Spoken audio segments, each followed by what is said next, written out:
బ్రహ్మం సరిగ్గా కూర్చో, సరిగ్గా కూర్చో.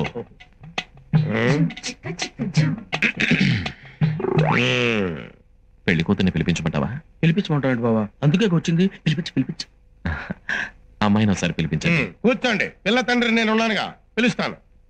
అమ్మా, రాజన్న వచ్చినాడు, పెళ్లి కొడుకు రాంబ్రహ్మ వచ్చినాడు, వాళ్ళ సైడ్ బంధువులు అందరూ వచ్చినారు. ఒక్కసారి వచ్చిపోమ్మా మెరుపుతీగా. బావా, పెళ్లి కూతురు నిన్ను చూసావా? నువ్వు చూడలేదా? లేదు, వచ్చి శర్మని గడిపోయినట్టుంది కానీ పిల్ల కనపడలా. మా వాడు అమ్మాయిని సరిగ్గా చూడలేదంట, మళ్ళీ ఒకసారి రమ్మంటారా? అట్టాగా. అమ్మా, రాజన్న వచ్చినాడు, పెళ్లి కొడుకు రాంబ్రహ్మ వచ్చినాడు, వాళ్ళ సైడ్ బంధువులు అందరూ వచ్చినారు. ఒక్కసారి వచ్చిపోమ్మా మెరుపుతీగా. లేబా, వెళ్ళిపోదాం. తప్పురా. తప్పేంటండి?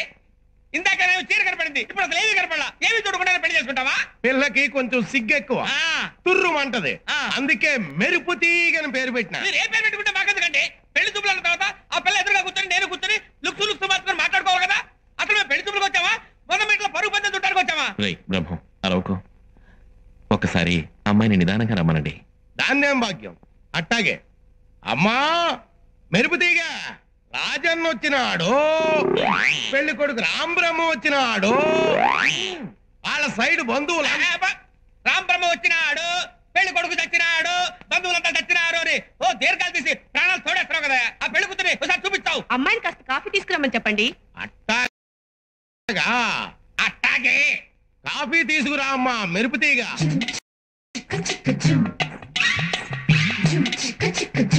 కాఫీ నాకు అలవాట్లేదమ్మా. Coffee welcome. కాలిందా?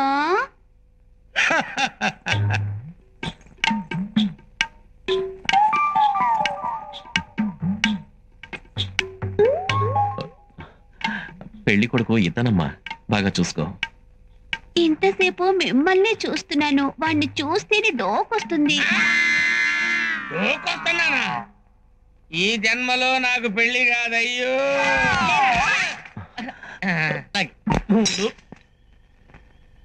బాబాయ్, ఐడియాల కోసం మందు కావాలని క్వార్టర్ మీద క్వార్టర్ లాగించేశావు.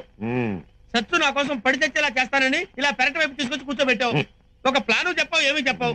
నాకు తెలియక అడుగుతాను, నువ్వు కుర్రోడుగా ఉన్నప్పుడు బ్రోకర్ పని చేసావా? తీసుకో. అబ్బా, గొప్ప ప్లాన్ చెప్పావు బాబాయ్. అంటే నువ్వు చెప్పినట్టు నేను సత్తు డార్లింగ్ ఇంట్లో ఎవరికీ తెలియకుండా దాక్కోవాలి. కరెక్ట్ గా తెల్లవారుజామున కోడి కూసే టైంకి నువ్వు ఆశ్చర్యం తుమ్ముతావు. ఆ టైంలో నేను సత్తు వాడి ఇంట్లోంచి బయటకు వచ్చి గోడ దూకాలన్నమాట. అంతేగా? ఎటువైపు దూకాలి బాబాయ్? పట్టమట్టి దిక్కు. పడవటి దిక్కైతే నేను దూకను బాబాయ్. ఏమంటావేంటి? పొద్దున్నే లేడీస్ చెంబులుచ్చుకొని తిరిగే ప్లేసు, అందుకే అక్కడ దూకమని. ఒక ఆడదానికి తెలిసిందంటే ఊరంతా తెలిసిపోద్ది. సరిగ్గా కోడి కూసే సమయానికి రేడియో రంగం అక్కడికి చెంబుకొస్తుంది. అది చూసిందంటే ఊరంతా టామ్ టామ్. నీకు సచ్చుకి ఆ సంబంధం ఉందని రేడియో వార్తల్లో చెప్పేస్తది. దానివల్ల సచ్చు క్యారెక్టర్ కి బ్యాడ్ నేమ్ వస్తుంది, కానీ నాకంటే ఉపయోగం. నీకు అందుకే మీసం అలవలేదురా. అదేంటి బాబాయ్? లేకపోతే ఏంట్రా, ఒక ఆడదాని శీలం మీద మచ్చపడ్డాక ఏ మొగాడు దాన్ని చేసుకుంటాడు? ఏ మొగాడు చేసుకుంటే నాకేంటి? అప్పుడు సచ్చినట్టు సచ్చు నిన్నే పెళ్లి చేసుకోవాలి కదా.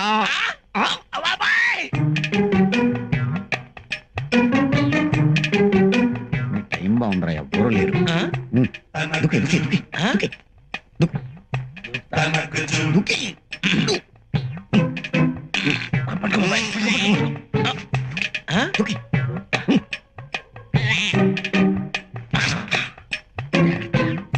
అంతా గుర్తుంది కదా? గుర్తుంది.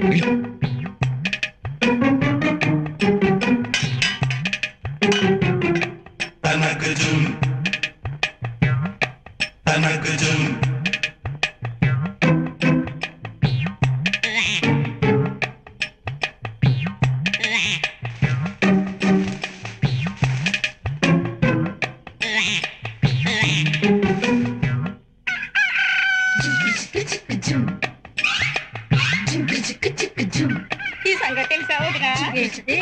సీతమ్మ లేదు, రావణితో బాధపడలేక రేడియో రంగం వచ్చింది. ఇప్పుడు తుమ్మితే కరెక్ట్గా ఉంటుంది.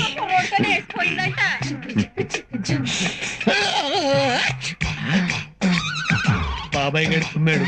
రేడియో రంగం వస్తున్నట్టుంది. ఇంకా పడమర కూడా దూకాల్సిందే. సత్తు రేపు వస్తాలే. ఏమైంది అక్కడ? ఎందుకు అరుస్తున్నావు? ఎవడో దొంగ సత్తు ఇంట్లో నుంచి గోడ దూకి పారిపోతున్నాడు. ఏమైంది అక్కడ? ఎవడో సత్తు ఇంట్లో నుంచి గోడ దూకి పారిపోతున్నాడే. ఇంటికి ఎవడాడు? సత్తు ఎవరినో ఉంచుకుందంట. సత్తు ఎవరినో ఉంచుకుందంట. బాబాయ్ దూకి దూకి మోకాళ్ళు నొప్పులు పుడుతున్నాయి కానీ పెళ్లి మాత్రం కావట్లేదు. దేనికైనా టైం రావాలరా. ఏంటి బాబాయ్? ఇక మట్టడు ఈ రహస్యం నీకు నాకు తప్ప ఊళ్ళో ఎవరికి తెలకుండా కాపాడుకుంటూ వస్తున్నావు. నువ్వు ఇప్పుడు బయట పెట్టేస్తావేంటి? బాబాయ్ దూకేనా? కరోనా పులిబిడ్డ.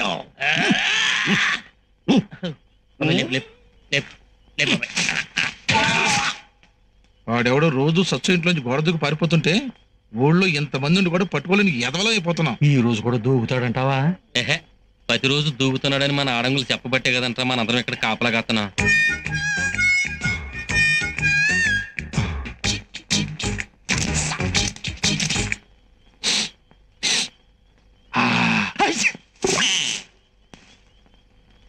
నేను తుమ్ముతానని చెప్పాను కదా, ఆడు తుమ్ముతున్నాడేంటి? ఇదేంటి ఇంత తొందరగా తుమ్మాడు? అయినా తుమ్ము తూర్పు నుంచి వినపడుతుందేంటి? మళ్ళీ తుమ్మాడేంటి? అదేంటి మళ్ళీ తుమ్మాడు? అంటే లేట్ చేయకూడదని గబగబా తుమ్ముతున్నాడు అనమాట. ఇంకా ఒక్క నిమిషం కూడా వెయిట్ చేయడానికి తెలియదు.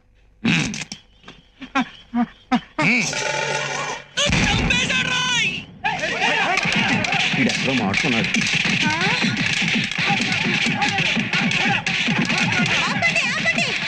నాకోసారి ఆడి మొహం చూపించి తర్వాత ఉదికి ఆరేయండి. నువ్వా? నేనే సచ్చు. ఏదో తమాషాగా. ఏంట్రా తమాషా? మూతి మీద మీస మొలవని ఎదవా మాడు పగలేలా కొట్టండి. ఈ ఊరికి పెద్ద ఒకటి నేను బతికే ఉన్నాను కదా. ఇంతకీ వీడేవాడు? ఓరు దుర్మార్గుడా, బంగారం లాంటి పిల్ల జీవితం నాశనం చేసేసావు కదరా. నిన్న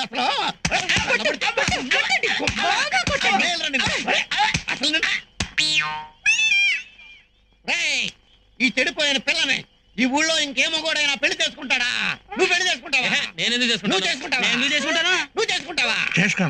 ఊరి పండు ముసలోడా, నువ్వు కూడా చేసుకోవా? చూసావా, ఈ ముసలోడు కూడా చేసుకోనంటున్నాడు. కాబట్టి ఈ పిల్ల జీవితాన్ని అల్లరి చేసినటువంటి నువ్వే దీనికి అల్లరి మొగుడివి. ఇదిగో తాళి కట్టు.